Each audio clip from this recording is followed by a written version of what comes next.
podcast. Good song. Yeah, this sounds like something carrots could grow to. Crunch into us. What's up, Doc? What are we doing? I don't know.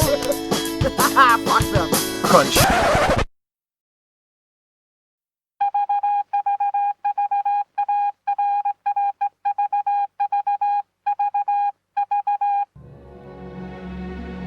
We are surrounded by serialized art, from a film series with 7 sequels to a book series with 20 entries, from a television show where zombies tear people limb from limb to a band or musical artist 3-concept album arc. The possibilities are endless.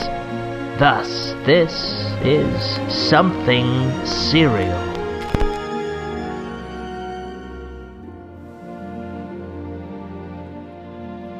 Hi. We haven't been talking for the last 25 minutes about other stuff. Welcome to the podcast. I'm Kevin. I'm Gerrit.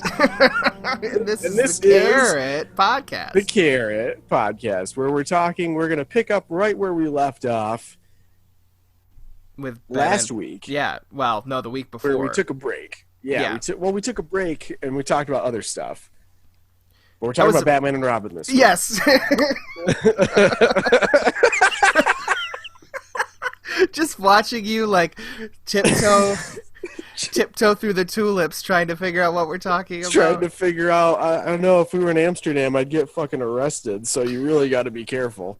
I gotta tell you, I have a confession to make. I didn't finish Batman and Robin because it's nearly impossible. I started it. I'm 40 minutes in, and I have so many. I have so many notes. I disagree. It's literally so watchable. It's awful, first of all. But once it gets to a certain point, you're kind of like, at least because I watched it so much as a kid, and I watched it a lot as a kid. I did too. It's over 2 hours. I mean, it's a long movie, and the whole time, it's hard. Rewatching it as an adult is really great from this perspective, because you reach a certain point, even if it is like an hour in or like an hour and 20 minutes in, the climax kind of lasts forever. Like once it gets to a certain point, it takes forever. So all these beats just start hitting one right after the other. So for me, it kind of flies by. Well, I understand why you would disagree, because I mean, it's awful. I mean, I'm going to say this. These two moments sum up the entire movie. So Bruce Wayne is talking to Alfred and Chris O'Donnell, Dick Grayson, and Bruce Wayne is talking to Alfred and Chris O'Donnell. Yep. And the audience, and explaining to us how Mr. Freeze became Mr. Freeze. Now, yes. There's the moment where he is explaining who he is. He's married, whatever. His wife is dying of the disease that Alfred's also dying of. McGregor syndrome. I know. And then he's showing on the surveillance video he obtained, and he says, after his wife contracted a rare disease, McGregor syndrome, he hoped to freeze her in a cryogenic sleep until he could find a cure. Now, here's where everything goes north.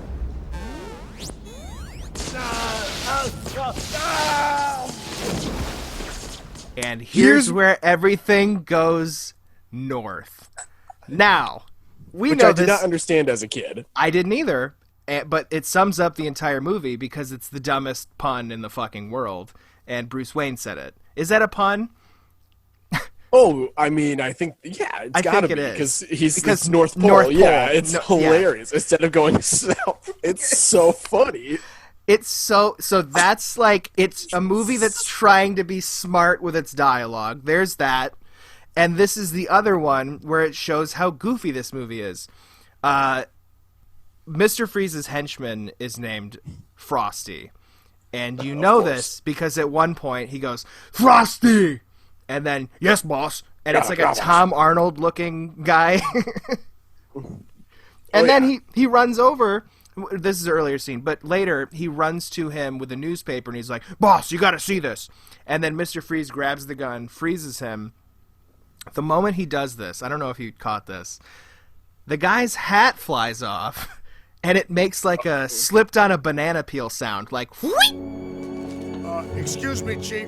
I got something here you might want to see.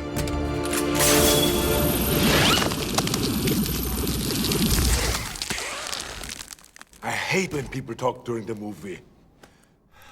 No. That also sums up this I've movie. never seen that, and I've just watched it. I guess it was a month ago now, but I started watching it today. That was like one of the moments I wanted to clock out. Oh my god! I This can't believe movie- that would make you want to clock out. See, that's what you want to watch more. You're like, this is ridiculous. It's How did this get passed? Strictly for children. And by the way, the beats, strictly for children. But beats, it's not, because there's so much innuendo in it. That's what's weird. There is innuendo in Batman Forever as well, but this is like more what's the phrase? It's more like not pick upable. Like child would never understand this. No, that's true. I mean, the nice stems and the nice buds line when I was a kid, I did not get at all. Also, that was an what I'm okay saying. burp. I don't know. I mean, it was fine. I mean, yours are way better. Like a 3 out of 10. I can't do them in here. Heather gets mad at me. Oh no, do it.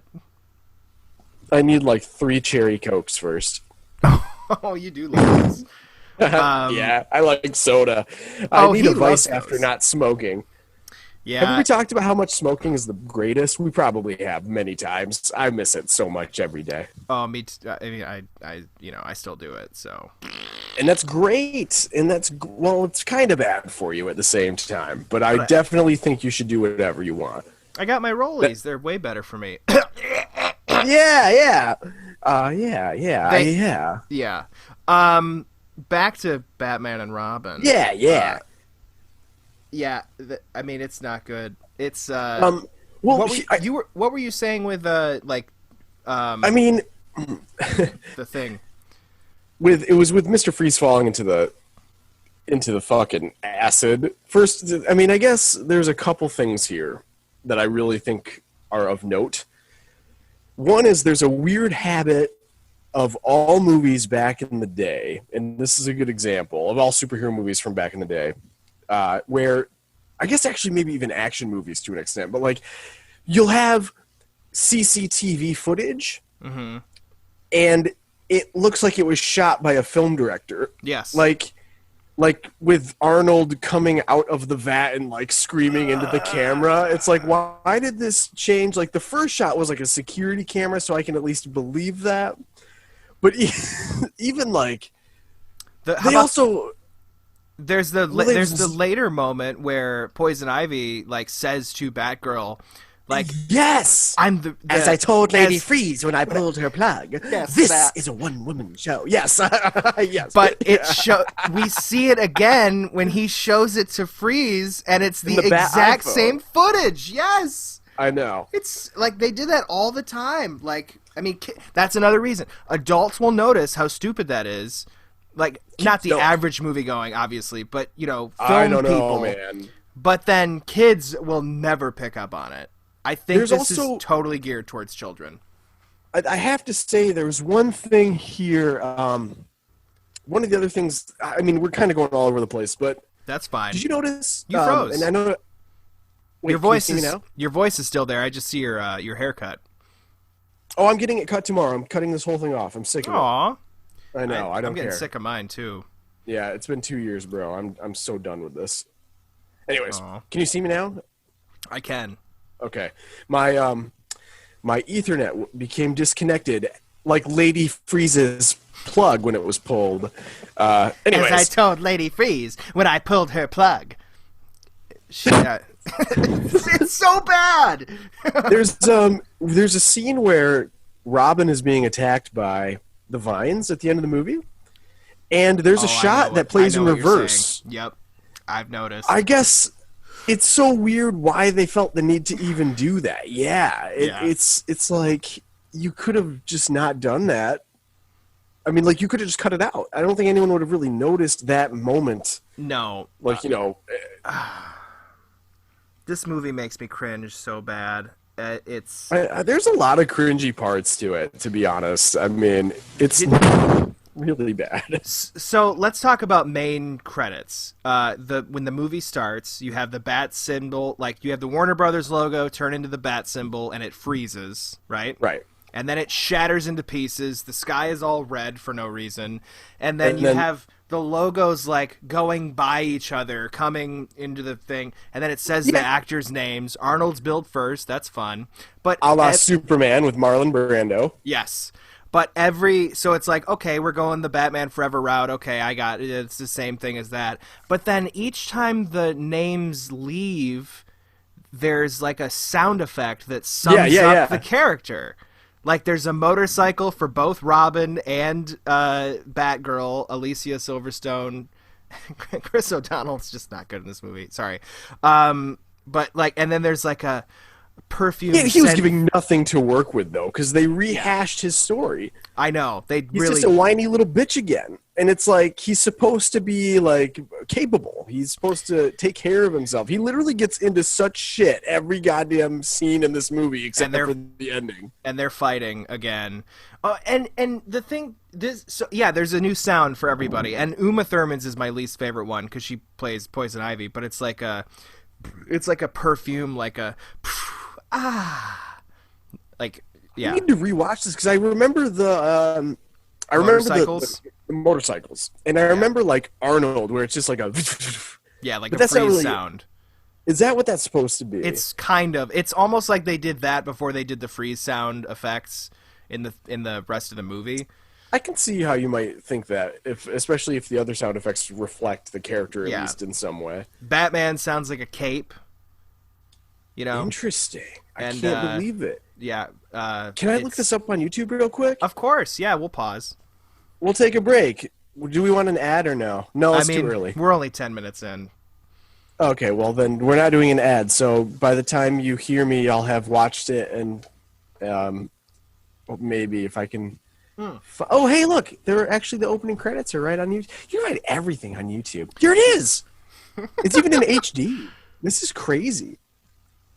Can you hear this? Yeah. Oh, it's awful. It's an ad. Okay, here it comes. That happens all the time. I know.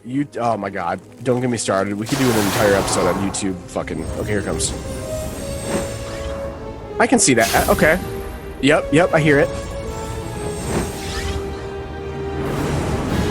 Whoa, yeah. Whoa, yeah.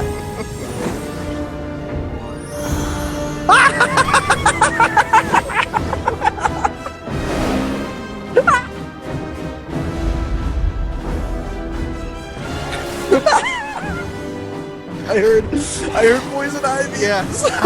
It's like a sprinkling. There's like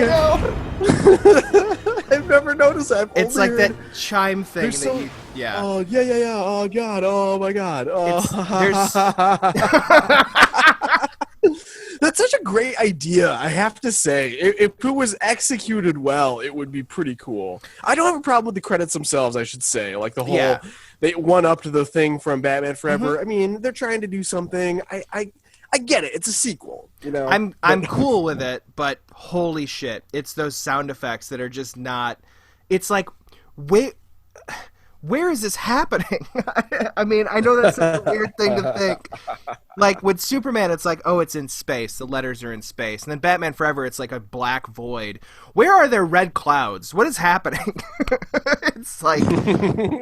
I mean, plus, why is it red? I mean, why is it not blue? There's no reason for a red-themed anything, really. And there's no other red. Reason I guess that, but at the same, then they should have introduced her character first. It doesn't make sense to go.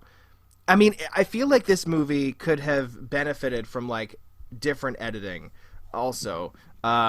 But one of the main problems is how long it takes for both Batman and Robin to get their vehicles to go fight crime. I mean, that scene is like, it's, I think, 3.5 minutes until they finally leave the cave. So. Oh, yeah.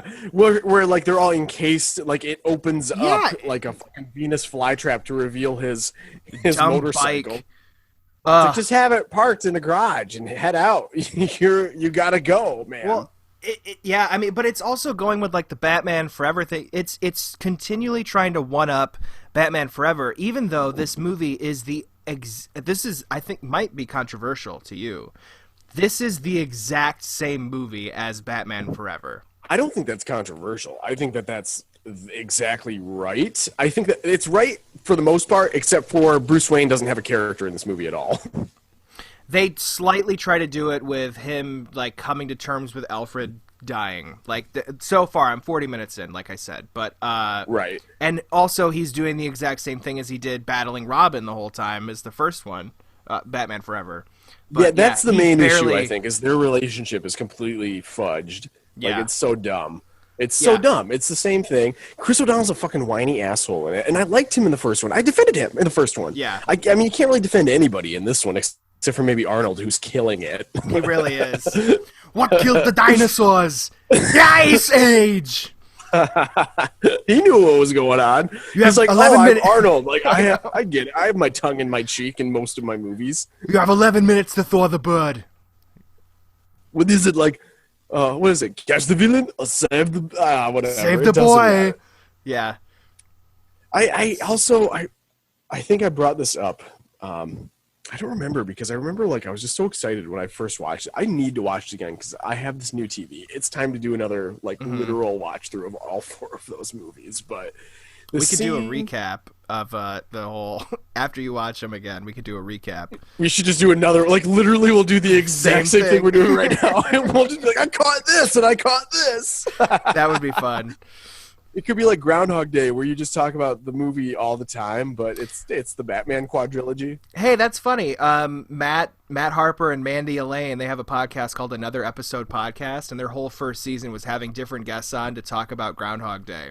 And I was a great idea. I was on one. It was very fun. But yeah, there's like 6 or 7 episodes, and each episode was talking about Groundhog Day. I mean, it's a great movie. You could arguably talk about anything all the time. You really could. I mean, it just depends on if people want to watch.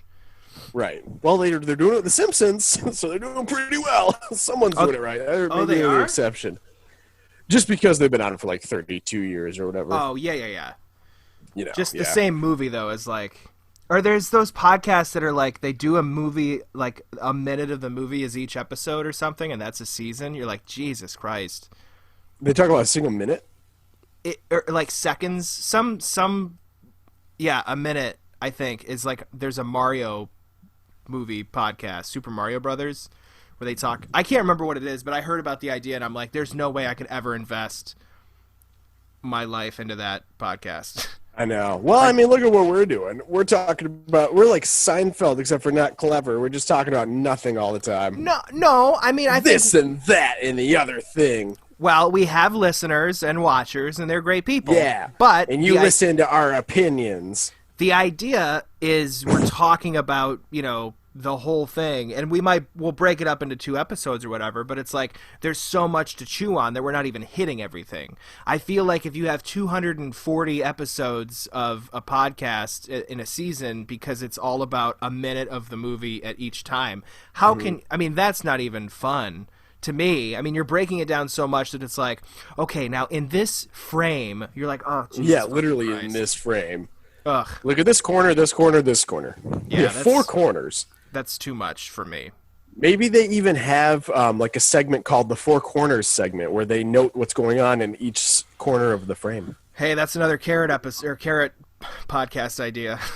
I know. There you go. Holy Kerrit shit. presents the 4 corners of a frame, not of the states, because that is a thing.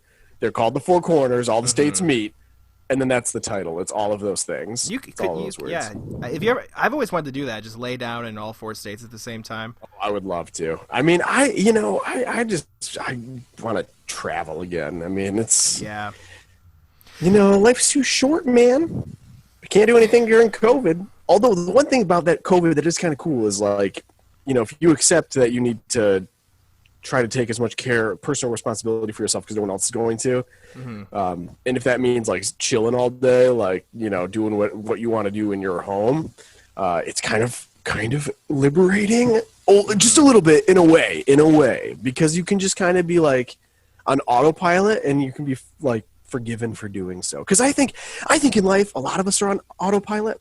I'm not saying you or me are necessarily, but like, you know, you all of a sudden get caught up in a job and you have a career and you're just doing it for like 30 years and you have your kids or whatever. But which sounds awful to me, but at least with COVID, it's kind of like, oh, it's okay to do that for right now. You're given a pass. It's like a vacation. You're given a pass, but it's also like I got fired by the government because I was doing my career. Like my career is on hold. And that's like something that I enjoyed. I think there's the job and the career aspect, and I genuinely enjoyed doing my career that I'd been doing for nearly 15 years. In April, it'll be 15. That's crazy. So, yeah. See, yeah, and that's. I mean, it's a bummer, but at the same time, it's like I guess it's nice to just take a vacation and. You know, it's like if you stop playing guitar, if you play guitar, you get calluses on your fingers, but if you stop playing, those calluses go away. It's the same with stand-up for me. It's like I had calluses. I was sharp. I was honed. And then now it's I'm a dull knife. If I go on, I'm not going to fucking, you know, it's not going to come back. It's not like I totally get that. I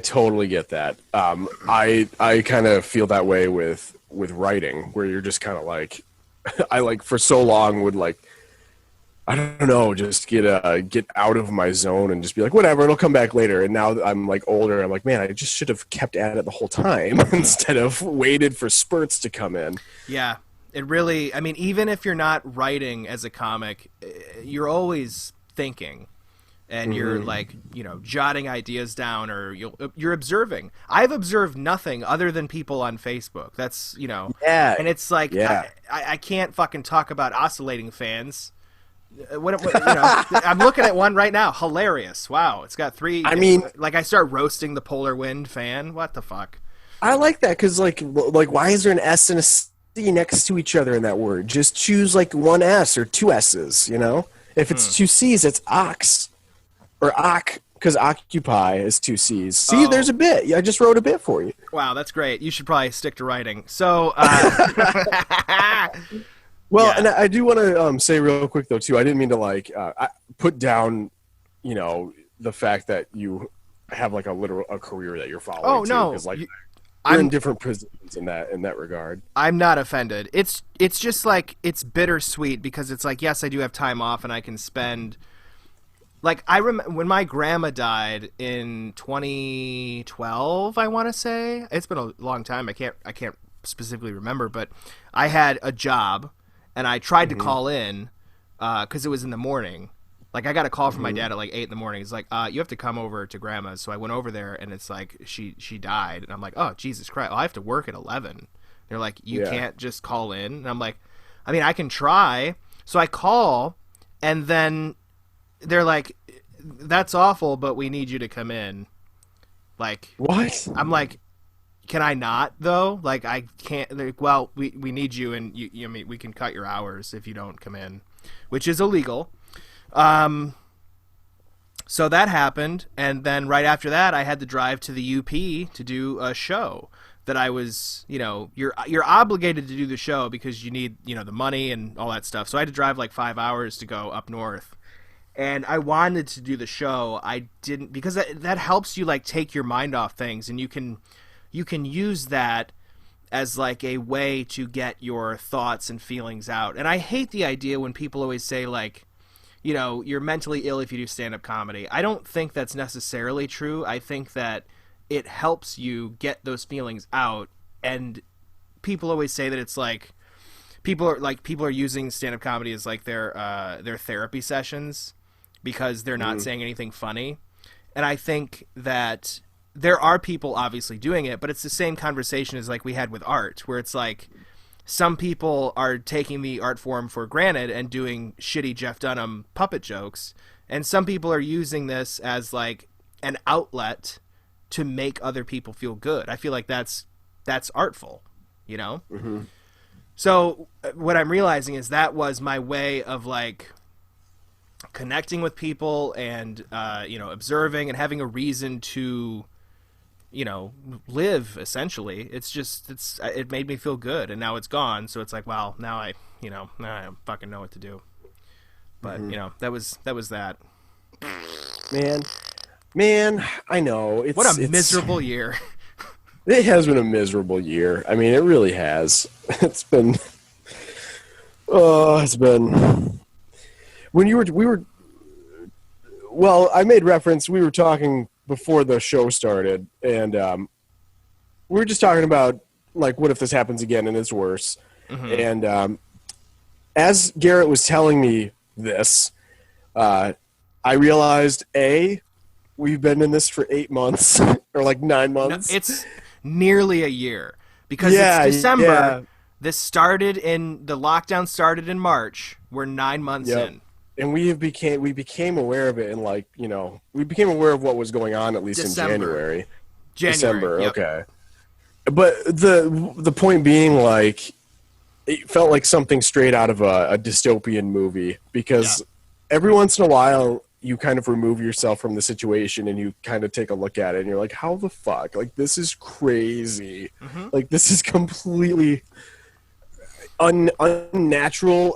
I mean, nothing like this has happened in living memory, unless you happen to be like 100 years old. In and and it's just like learn nothing, and it's just shocking. Yeah, I mean, no one's learned anything. The most ironic thing to me is that you have people that are still supporting the people that put us in this position, saying that, like, that they're saying that, like, liberals are the ones that are killing small businesses, and it's like, no, you fucking dummy. No. No. We could have all shut down if they would have given the money appropriately to these small but it didn't happen, and you're still supporting the people that fucked that up. So. But did I talk to you? I watched 12 Angry Men last weekend. Oh, you did? I watched it too. Did I tell you? Really? It was on YouTube. And it was free with ads. I know you own it, so obviously that's way better, because YouTube doesn't do what like TBS used to do, where they would put the commercials at, like, they would end the scene first, and then have the commercial. I hate that. Dude, I watched Dr. No, okay? Dr. No, I don't have it here. I was like, oh my God, it's on YouTube. I haven't seen it forever. Obviously, we talk about James Bond all the time. I love it. I haven't seen it literally in years. The ads are and up I'm front, watching right? it. No, he punches a guy in the face. The guy is falling backwards into boxes. Cut to ad. Pick up as he's like kind of tumbling out of the boxes, and I'm like, did I miss a frame or two? Or like, why would you put it right in the fucking middle of an action scene? Bad idea. I mean, that's why I don't like commercials. I mean, even if you're watching just a regular YouTube video, there's like ads in the middle of sentences, and you're like, what? Yeah. Yes, that's exactly right. That's what happened throughout the movie. So it's like, during action scenes, during sentences, during like exposition, you're just like, what? And you know, I have to say, I wasn't going to talk about this at all, but holy shit, YouTube has been egregiously using their fucking ads. It has been a huge, like, it's gotten to a point where it's like, I'm gonna watch. Okay, like, I'm watching YouTube because like it's so convenient, because it's such a database for so many different things that you might want to look up or listen to or watch or whatever, or put your podcast on. Yes, but it is absolutely unacceptable in its current incarnation, and something will need to change soon. I mean, I don't see how it can continue like this. It is insane. I'm watching 2 commercials to watch like a 30-second film trailer, you know? Like, what are you talking about, dude? I mean, we'll have our anchor ad, but we announce it, right? Or if we forget to, then we'll just put it in the middle. But it's never in the middle of a sentence. There's a strategic place to put it, but it's also not collecting us a lot of money. So, you know, and then YouTube ads would be nice, but at the same time, it's like, I'm going to put them where it makes sense to.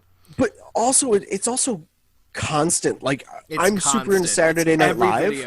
Every video. Yes, I love Saturday Night Live. So if I'm watching clips in a row, I am watching multiple clips. If the sketch I'm watching is like 8 minutes or longer, they will cut in the middle and do another ad, and I'm just like, are you kidding me? Literally, I'm watching, like, I think it might have been 9 minutes, and it was newer. It was literally the opening sketch from this week's episode with Jason Bateman. And halfway through, they fucking cut. I was like, are you kidding me? Like, you've got to be fucking kidding me. It just goes to show they're trying to get as much money as they can, and also the people running these ad networks don't understand comedy. They just don't understand. Or comedy, tension, film, anything like that. It's just throw it in the middle. It's money to them. It's like, it's money and algorithms. It's like, well, it's been like 5 minutes. Let's put another ad in. Who gives a shit? Also, we're making money. Like, they're still watching it. I watched all of Dr. No. I watched 12 Angry Men, too. I mean, it was free. How can you not? I was trying to figure out another convenient way to watch it. It's on our list to watch. It felt perfect for the time. What were you going to say about 12 Angry Men? Well, I was going to say...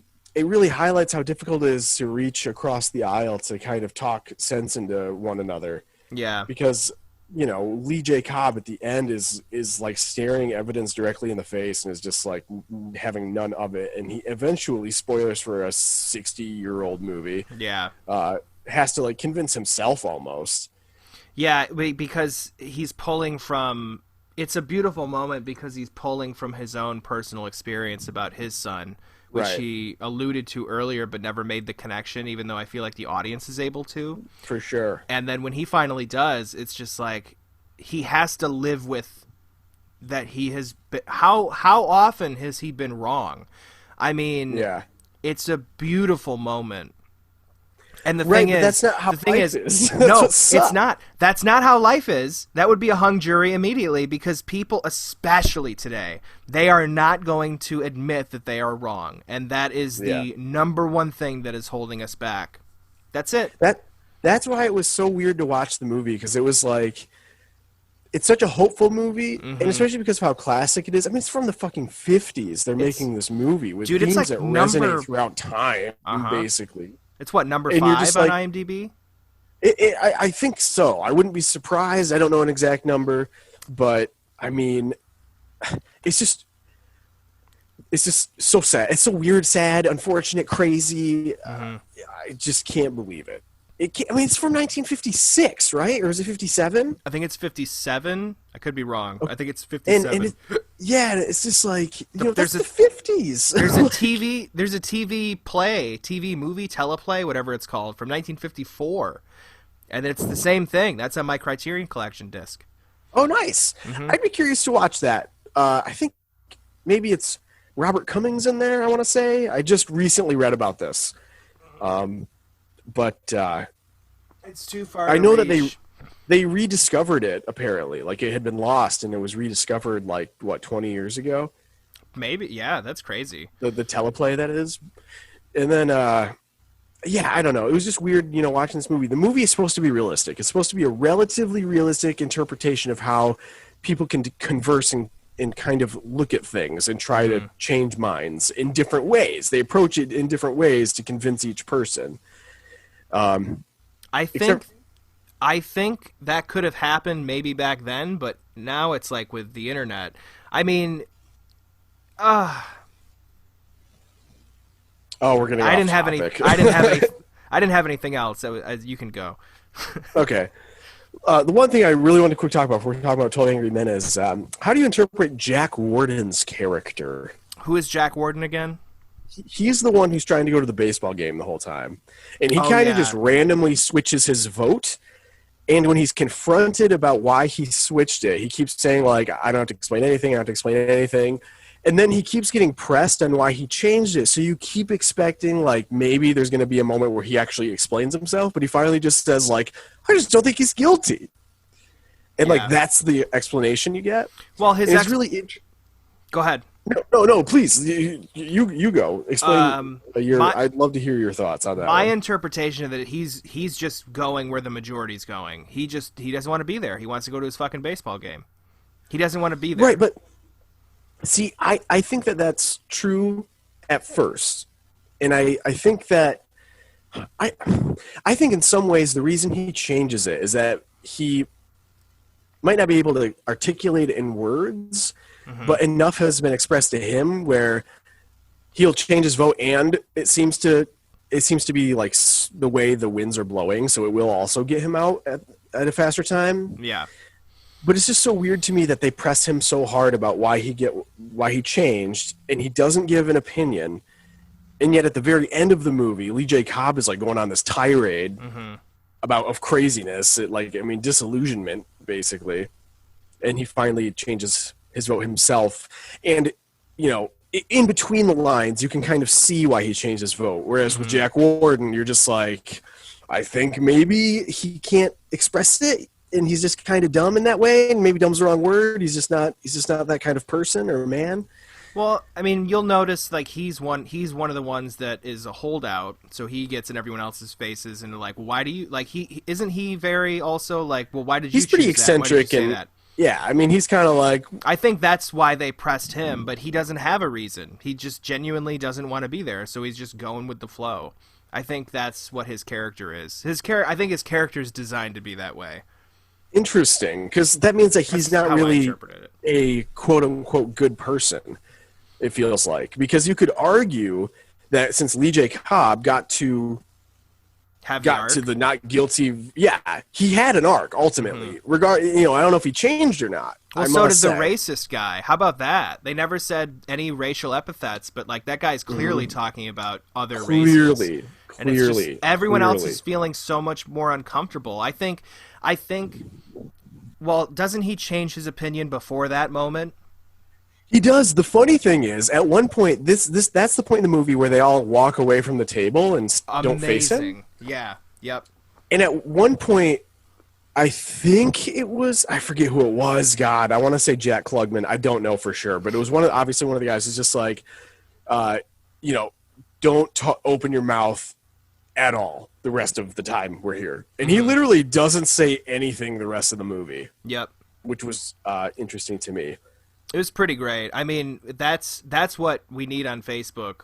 Instead of engaging these people, just tell, like, if everyone can just be against them, like if they can lose. I want to see one of these people share these conspiracy theories, and then they wake up the next day and they have one friend, and it's somehow them. It's their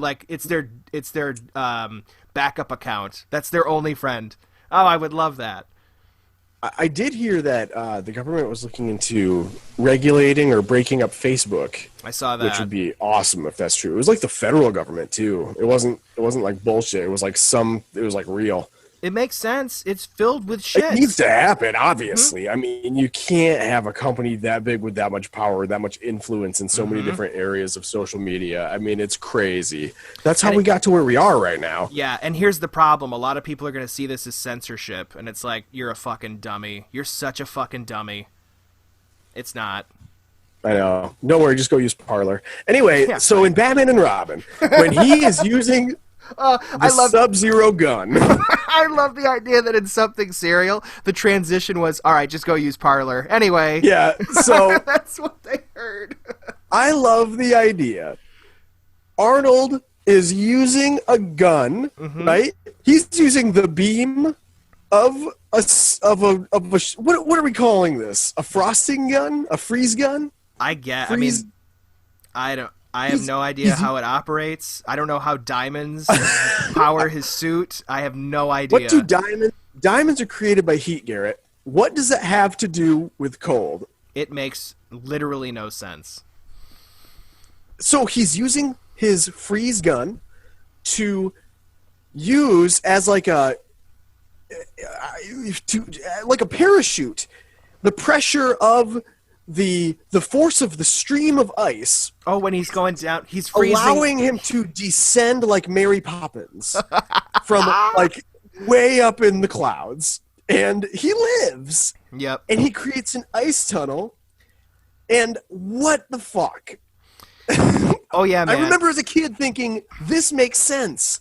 That's another kid thing. As an adult, I'm watching it, I'm like, this is so ridiculous. Doesn't Robin shout at some point? He's like, he's freezing the furnace. He also says cowabunga for no reason. Yes, he says both of those things. One will do. Surf's up. He says that too. Yep. He should have said none of them. If he's going to say one, surf's up is fine. Maybe cowabunga. I'm a huge Teenage Mutant Ninja Turtle fan. I didn't know Robin was. He's freezing the furnace.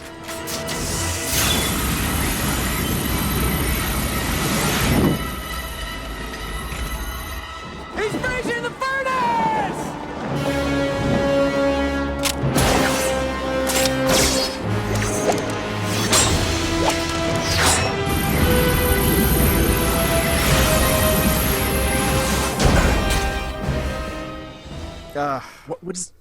What furnace? Is it a factory? Did he say furnace? Where did they land? He does say furnace. They go He says into he's like a freezing in the furnace. smokestack. That's what I thought, but at yeah. the same time, it seems so big. And then when they get through in the smokestack, they're not burning to death in coals. They're in like a place, and they open up a vault, and then they open up another vault, and then whatever. It's just weird. It's not a good movie, man. I mean, I don't know what to tell you. This is it's a carbon copy of Batman Forever, and then they took all the good parts out. But here's the thing I really want to tell you. Yes. Again, jumping around a lot. The one thing I love about this movie is we finally get new villains. It's so nice to see new villains. Mm-hmm. It is. Now, hear me out, because Joker is always in Batman movies. Yep. He is. And then who else is in like a Batman movie? Like, let's look at Batman Begins and Dark Knight Rises. Those are like Ra's al Ghul's, like, okay. You're talking Rogues Gallery.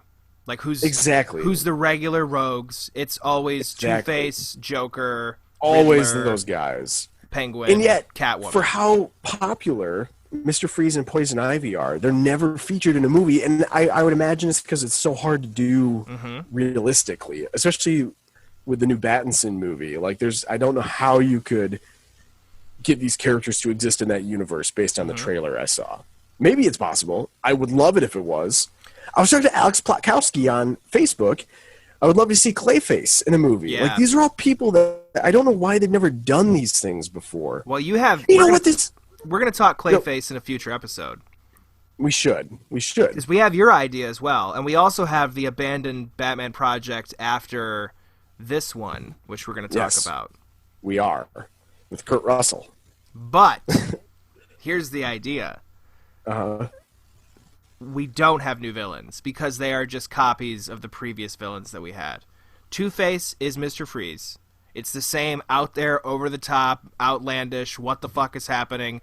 And then they make him different by giving him puns to say, all stuff accentuated with ice. And Two-Face had that as well with his building, his lair with the thing we talked about it previously. Oh, yeah. Same thing. And then Poison Ivy is the Riddler. Her interaction with Bruce Wayne the first time is the exact same scene as Edward Nygma's interaction with Bruce Wayne in the previous movie. It's the she hands him a proposal, he says no, so she tries to devastate his entire fucking city and the world. It's the same connection. And then the two team up. There's no, in Batman Forever they don't really, part ways. There's none of that where it's like they double cross, which this is original in that aspect. But it's close enough though. It is. It's shit. It really is. Well, yeah, I mean, that's so true. no, because Penguin and Catwoman, don't they separate? They do. They do end up separating because there's no comeuppance though. Not really. Yeah. Not really. Yeah, that's well. I mean, ultimately, in any story that's featuring two villains that team up, either they stay team up or they double cross each other in some way. Yeah. That's really only two avenues. Pretty basic. You can go. It's kind of like waking up alive and being like, I'm either going to continue living or I'm going to die. There's no other. I mean, I don't know what else is going to be in there. It's either you have a Batman Forever or a Batman and Robin, and that's what it is. It's either really, it's I mean, yeah. You have a point. It's like they had found the formula, and they literally wanted to recreate it with more bombastic sets and set pieces and villains, and that's why they took the campiest villains possible. I mean, you cannot have Poison Ivy. But Bane can be done properly, as seen in Dark Knight Rises. I mean, I don't like that movie, but at least he's believable. Mm-hmm.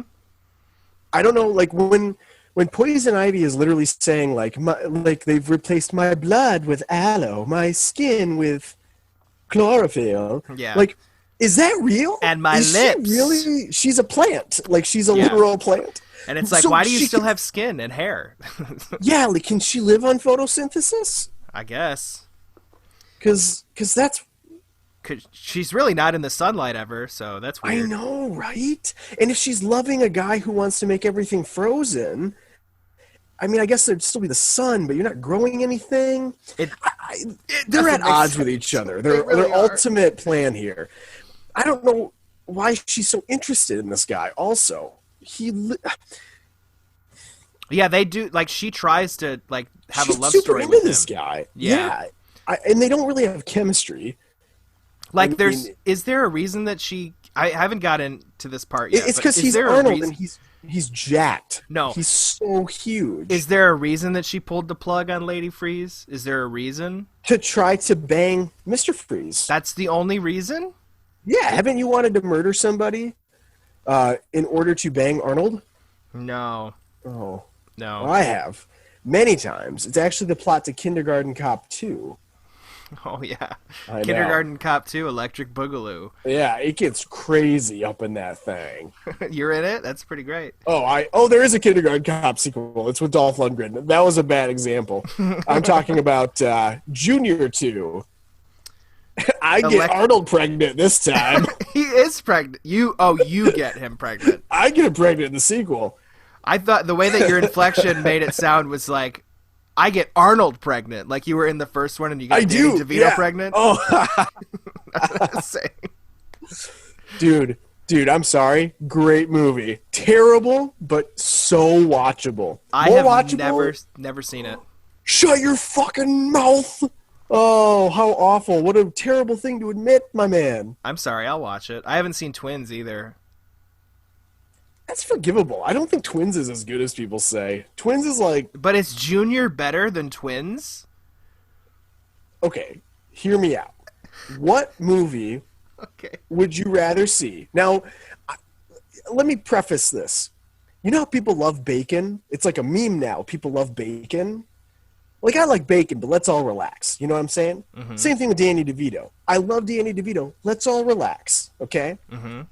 So would you rather see a movie where Danny DeVito and Arnold Schwarzenegger are twins, or would you rather see a movie where Arnold Schwarzenegger is straight up pregnant? Well, when you say it like that, And DeVito appears. He's in it. DeVito appears. He's a supporting role. So, I mean, you're getting the best of both worlds. They're just not related in Junior. Man. They're both directed by Ivan Reitman. It's literally the same movie, Wow. aside from they both deal with fucked up genetics too, like genetic experimentation. What if Junior is supposed to be the sequel to Twins? I would watch it that way. I'll watch Twins and then I'll watch Junior. And next season we'll do. We Arnold. should do that. We should do that. As a I have bonus? those movies. I have them, dude. We should. A, I really think we should try to remember to do this, and B, I think I might have them here, but I bought them at Walmart for like $7. It was Dragnet Twins, Junior, Pure Luck with Danny Glover and Martin Short. Was Gone Fishing in there as well? I wish it was. It Danny would've made Glover it and much Joe better. Pesci. I just remember from that movie at one point, like Joe Pesci gets struck by lightning, and even though like that would normally either kill you or make severely you- maim you, Yeah. incapacitated, whatever, he wakes up and he's like, "Joe, I remember the map." And as a kid, I was like, "That makes perfect sense." It's another one of those situations. I grow up and I'm like, he would be exploded, and he would smell like pulled pork right now. That's some good pulled pork.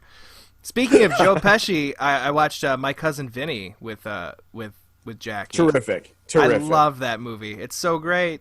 It is. It hasn't. It's not bad at all. It's No. wonderful. It's a wonderful time. I love that movie. It's so great.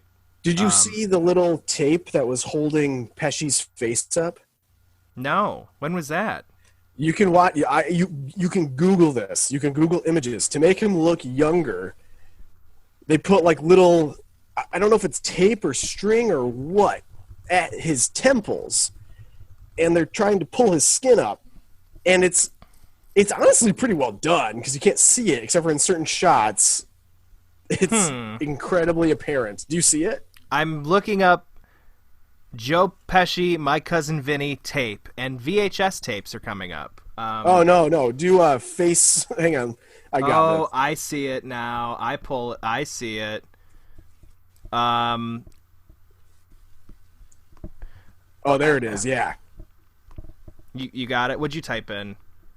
I typed the in same Joe thing? Pesci, My Cousin Vinny facelift. Okay. We'll do that. There's a lot of Rudy Giuliani photos, too. Oh, that makes sense. Oh, see boy. here. Yep, I see. Oh, Rudy Giuliani. What a fucking moron. Anyway, yeah, I see it now. That's so weird. I know, isn't it weird? It's cool, though. I like it. It makes him look really good. The guy was like, what, 50 at the time? Was he really? I think he was almost there, yeah. I think so. He must have been 40s. I guess 40s? I will say this. I didn't think this Batman and Robin episode would feature us looking up Joe Pesci with tape on his face. I will just tell what you, you get with our episodes. my computer's about to die, so I might have to cut this episode short. That's great. Sorry. Okay, I'm going to get Buffalo Wild Wings. Do you agree with that? That's fine. You want to wrap up some thoughts on Batman and Robin? I have a couple more. No, I really want you to tell me what sauces I should get. Oh. It's Thursday Night Football. No. Do they have any What I special mean- sauces? Yeah, those are always the worst. They try to get you with those. They think that they're so good, and they want you to try them, and then you try them, and you're like, I should have just gotten Caribbean Jerk like I always do. Caribbean true. Jerk is great. I do love the honey is. barbecue or whatever as well. The Asian Zing's pretty good. Asian also, Zing. though. Asian Zing is my go-to for B-dubs. Yeah. But, Yeah. let me just... Can I just say one more thing? Please. The diamond ball, like where the the dress up or whatever. Yeah, the and- vaguely racist one. Yep, that thing is the same as the circus. The set piece. Oh, totally. It's carbon copy, like I've said before, but I wanted to say that because we got to get out of here. Also, previously when we've talked about it, the song that he's having his people say, it's not Frosty the Snowman, it's the Snow Miser or whatever. I'm Mr. Snow Miser, Mr. 10 Below. That's the song. Oh, right. Not sing! Sing, yeah. And then He he has walks. a blue cigar. Blue cigar, he walks away, and then Vivica A. Fox is trying to get with him for some reason. What is she, a fucking CIA agent? Why is she trying to fuck I don't him? know. I don't get it. I don't know. I don't get... Okay, so my hair is brittle and my skin is dry. I'm like, why are you there? Yeah. You're in nothing. It's like freezing, sub-zero temperatures there. Oh, it makes For no him to sense. live.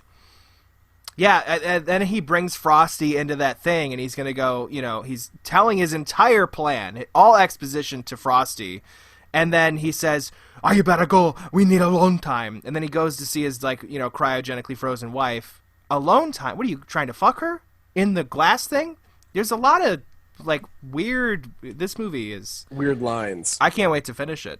Yeah, you should. And then we can jump in. We'll finish that up, and we'll talk about the fifth Batman that was never produced, and that'll be the end of these episodes. Yeah, unless we do Batman Right? Begins, The Dark Knight, and The Dark Knight Rises.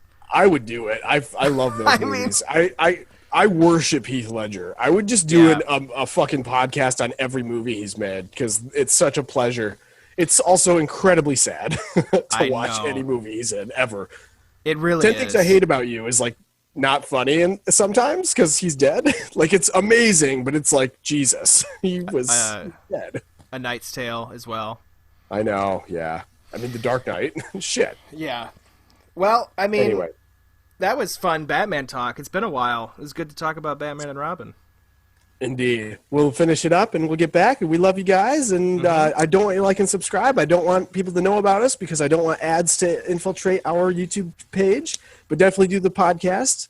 And that's my message. Yeah, that's another thing. We get copyright claims all the time for putting tiny clips of Batman movies in here.